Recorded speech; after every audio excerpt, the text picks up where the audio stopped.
Here we've got a nice new edition L85A2 from Vigor, and this is a nice budget spring-powered airsoft rifle.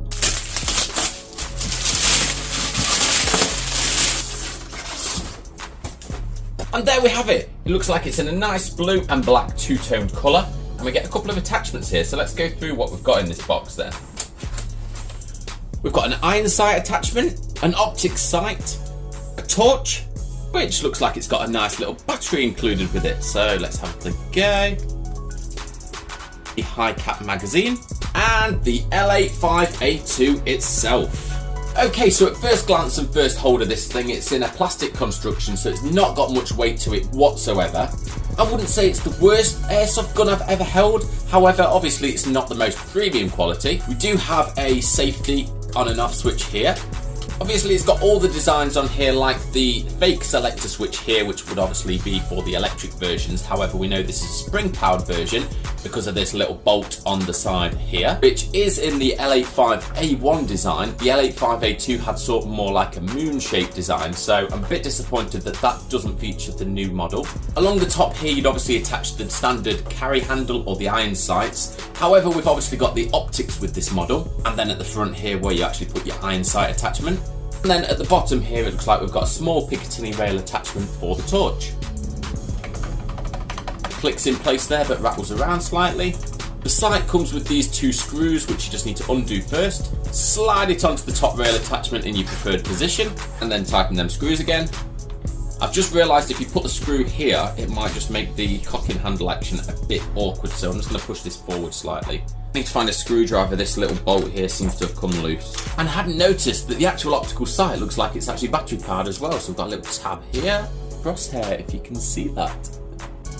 We have the torch, which also has a screw here you need to undo first and tighten back up. That's better, nice and secure, a little wiggle. With this bullpup design, you obviously insert the magazine into the bottom at the back, so we'll do that now and it should go in with a nice click.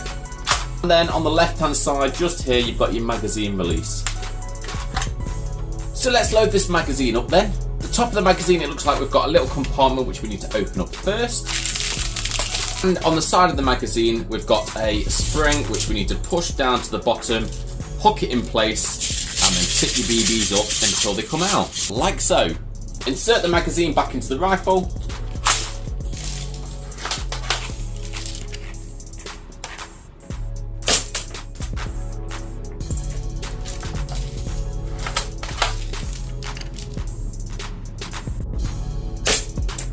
So it looks like when I'm aiming down this, it's obviously pointing down the iron sight and it's not getting the targets, it's aiming too far down. So let's try and take this iron sight off.